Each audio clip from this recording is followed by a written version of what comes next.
Hi, I'm Marcie Hill, and welcome to What Matters to Miss Marcie.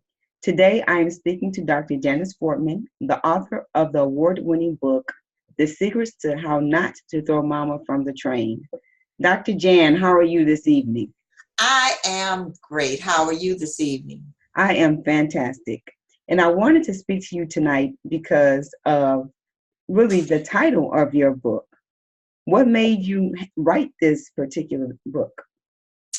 Well, I wrote this book because of my experiences of being an adult daughter with an aging mother.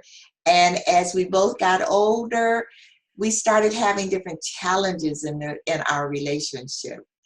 And I thought I was all alone. I was wondering what was happening. But after I talked to different women and I did a survey of women across the United States, I found out that I was not alone and that this was something that a lot of women don't really talk about publicly.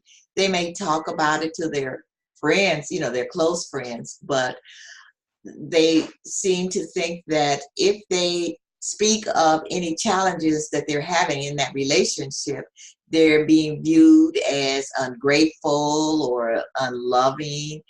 And I just thought I would write a book that would give some techniques, some scenarios, and just some suggestions on how to navigate that particular relationship. And I wanted to be clear to my audience that the book is about the relationship between adult daughters and aging mothers. Yes. And what were some of the challenges you experienced? Well, it had a lot to do with communication. Communication is everything. And as we get older, as daughters get older and mothers get older, there's a shift in the relationship.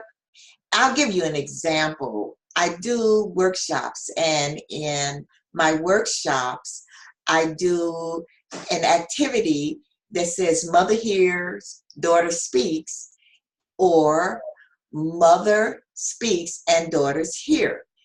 And just a little example, your mother might say to you, well, today I just really love that dress you have on today. It really looks beautiful on you. The daughter might hear, oh, well, you didn't like that dress I had on yesterday. And so it's that communication kind of thing. And a lot of times as we get older, as daughters, we become the mothers, or we feel like now we have to take care of our moms. And it's received differently sometimes. So it's all about communication. And so a lot of the things that I have in my book, a lot of the activities, a lot of the suggestions is how to communicate effectively with your adult daughter or with your mom. Do you think, or have you found with your research that some of the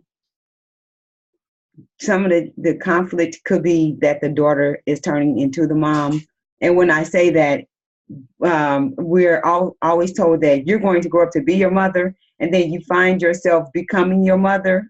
Yes. Even, not in the term that you were just speaking of, but like, I cannot believe I am doing this. She did this, and I said I would never do it, but I'm doing it now.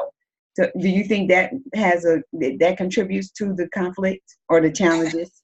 Definitely. As a matter of fact, there's a chapter in my book entitled, Lordy, Lordy, I Have Become My Mother. Because, when you're growing up, you'll say, I'm not going to do this like my mom. As an example, when I was coming up, and I would have to wash dishes or after I would cook. And my mother would make me clean the kitchen as I was going along and make sure you don't leave any small item in the pots and put them in the refrigerator. And of course I tried to do that, and she would wake me up and like, get this pot out of the refrigerator, get this spoonful of food out of it and wash this pot. Well, I find now that when I'm cooking, I'm cleaning up as I go along. When I finish cooking, you don't even know I've cooked because I'm washing everything. I'm making sure I don't put any pots and pans in the refrigerator.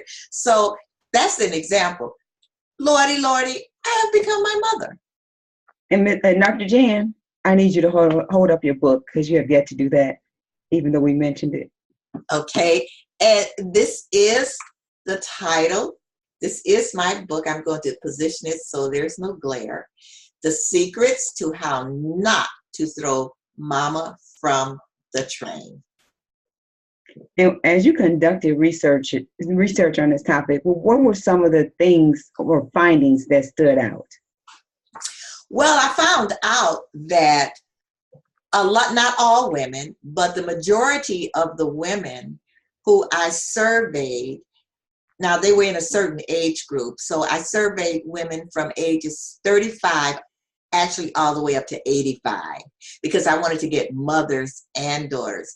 And what I found similar was that it usually was a problem as far as communicating was concerned.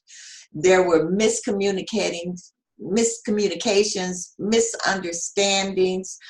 The adult daughter feeling that her mother was trying to control her even though she was an adult. And then on the other hand, the mother feeling like the daughter is trying to tell her what to do, when the mother feels like, well, I'm older than you, I have raised you, and why are you trying to tell me what to do? And it's usually from a loving point of view, a loving standpoint, but you really have to sit down and have that conversation. And when you feel that whatever it is you're communicating or whatever it is you're saying is not being taken like you're giving it, you really have to stop and ask, do you really understand what I'm saying? Or if you see that there's a misunderstanding, you really have to straighten that out. That is not what I mean. So it's all about communication. And what was one of the most interesting, but that's not the word I want to use, stories that stood out when you were doing the surveys? There were two interesting stories. One that I thought was very sad, in that the communication was so terrible between this particular mother and daughter that it happened over a period of time that they stopped speaking. Wow. And that when I talked with the daughter, she said, no, I never want to speak to my mother again, because when I speak with her, she insults me all the time. And I thought that was really kind of sad. But what I did some one-on-one coaching with both of them. And it was really just misunderstandings all the way around. So to me, that was really sad, in that relationship was severed over misunderstandings. Wow. And what was the second story? The second story was kind of like a comedic kind of story, when the mother would say that, well, my daughter and I really disagree because of the way that I raised her and the way that she's raising her children. But the funny thing was, after I talked with both of them, it was similar. The daughter was doing raising her children exactly the way that her mother was raising her, had raised her. And I thought that was kind of funny. And when I did get them back together, they just kind of looked at each other and laughed. But they were okay after that. Oh, yeah. I have turned into you, and this is why it's happening. But what did mom say? Because she said mom didn't like the way the daughter was raising the children, but that was how she raised the children. Right. So did she think back on how she raised her children? Did she have a response to that? There's that difference of a grandmother who might feel that you're either being too strict or too lenient. In this instance, it was, you're just being too strict with them. And when she did look back, and her daughter would talk to her about, well, mom, you wouldn't let me do this, you wouldn't let me do that. Then the mother would say, oh, well, yeah, that's right. That's right. And so, they got back together once they saw that everything was similar. As a matter of fact, the daughter had turned into her mother. Thank you. We're going to find that a lot, well, just in general. Yes. I do have another question that just escaped me, and it was about your when you did the surveys, were the responses similar around cross cultural and across different cultures? Well, the thing is, the survey was anonymous, and I didn't put any stipulations. That was not one of my questions as far as cultural diversity or, different racial, ethnic backgrounds. I just surveyed women from a certain age. I had parameters as far as the age was concerned and whether or not the mother was still living or deceased. Okay. So those really were the parameters that I used as far as the population was concerned. And were there any other things or any other facts that stood out that would make people say, wow, I didn't think about that, I didn't know that, or just never ever it would have crossed my mind? Well, I can tell you this, and it's something that never crossed my mind, is that the relationship that daughters have with their moms influence their professional lives. It influences what kind of career you have. It influences whether you want to be a leader or not. And I was really surprised at that because I did not think that, I always thought that relationship affected you personally, your personal life. But I didn't know that it also affected your choices as far as your professional life is concerned. That was something that was very surprising to me. Yeah, me too. Because that's one of those things I would never, ever had thought about.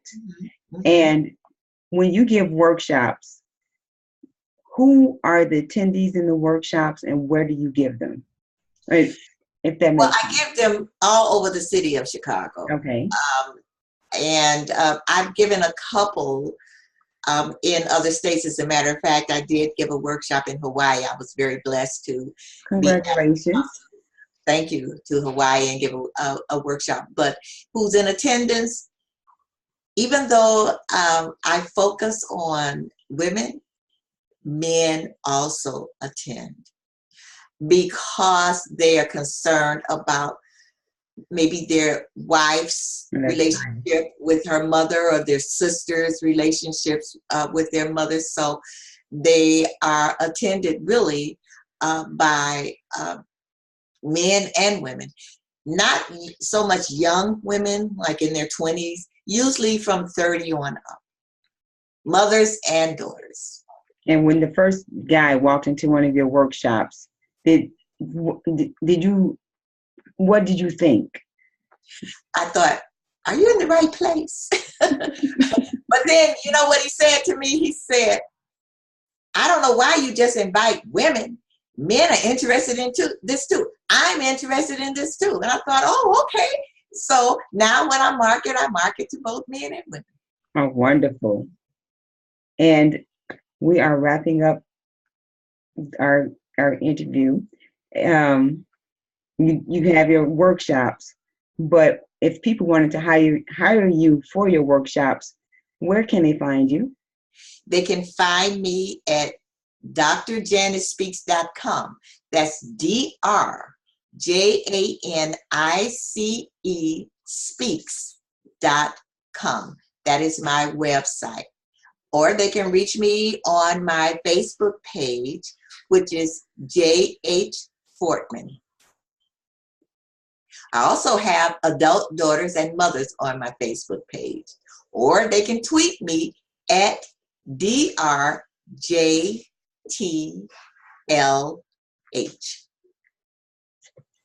Nobody's going to remember that Twitter handle. What is that? I'll be sure to include that in the notes. Hooker Fortman. So it's Dr. DRJTHF.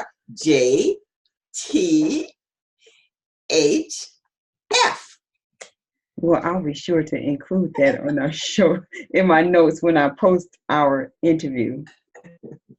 And you can also go on my YouTube channel, which is Janice Fortman. You know, we're going to have to work on this branding thing for Dr. Janice Fortman, because that right there was a lot. Okay. But in the meantime, I would like to thank you for sharing information about your book with me and your audience. And my audience. Thank you. Thank you. I really appreciate this opportunity. And that concludes this segment of What Matters to Miss Marcie. And I will catch you next time.